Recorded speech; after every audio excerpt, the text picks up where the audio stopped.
நம்ம டெக்கான் இண்டஸ்ட்ரீஸ் எலமாத்துறோங்க. நம்ம பார்த்துட்டு இருக்கிறது பார்த்தீங்கன்னா, ப்ளோயர் ஸ்டவ் இருக்குங்க. அதுவும் இல்லாம பார்த்தீங்கன்னா, நமக்கு ஆயில் பர்னர் ஸ்டவ் எல்லாமே நம்ம பண்ணிட்டு இருக்கோங்க. நம்ம பார்த்தீங்கன்னா, மினி ஸ்டவ் காம்பேக்ட் டைப்லருந்து நமக்கு வந்து பார்த்தீங்கன்னா, ஒரு ஹோட்டலுக்கு தேவையான டைப்ல இருக்கு. இப்ப நீங்க பார்த்துட்டு இருக்கலாம் வந்து பார்த்தீங்கன்னா, மினி காம்பேக்ட் டைப்லாம் இருக்குது பாருங்க. இதெல்லாம் வந்து பார்த்தீங்கன்னா, ஒரு சில்லி கடைக்கு, ஒரு பலகார கடைக்கு எல்லாமே நமக்கு ஈஸியா இருக்குங்க. இதெல்லாம் பார்த்தீங்கன்னா, ஒரு கோழி கடைக்கு கூட நம்ம யூஸ் பண்ணிக்கலாங்க. நம்ம சின்ன சின்ன இதுக்கு ஆப்பரேஷன்ஸ்க்குலாம் நமக்கு கரெக்ட்டா இருக்கும். இதெல்லாம் பார்த்தீங்கன்னா, அடுத்தடுத்த டைப்ல வருதுங்க. இதெல்லாம் பார்த்தீங்கன்னா, நேரா நம்ம ஒரு 20, 25 கிலோ சிப்பம் அரிசி வரைக்கும் வச்சுக்கலாம். இதில சார்ஜிங் ஆப்ஷனும் குடுத்துர்றோம் நம்ம. பேட்டரி டைப்ல வருது.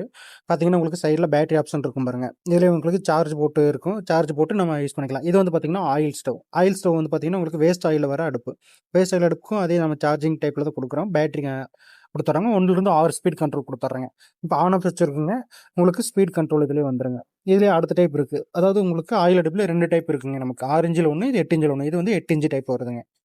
ஆயில் அடுப்புலமே எஸ்எஸ்ல வந்துருங்க. நமக்கு ஈரோடு எலுமாத்தூர்ல இருக்க டெக்கான் இண்டஸ்ட்ரீஸ் அவங்க தான் மேனுஃபேக்சரிங் பண்ணி சேல் பண்ணிட்டு இருக்காங்க. இவங்க கிட்ட commercial gas stove, waste oil stove, இவங்களே கண்டுபிடிச்ச பேட்டரியில விறகடுப்புன்னு நிறைய மாடல்ஸ் இருக்குங்க. 4 hours சார்ஜ் பண்ணா போதுங்க. 10 to 15 மணி நேரம் நின்னு எறியுங்க. இந்தியா ஃபுல்லா டெலிவரியும் பண்ணிட்டு இருக்காங்க. நீங்க இப்ப ஆர்டர் பண்ணனும்னா ஸ்கிரீன்ல தெரியற நம்பர்லயோ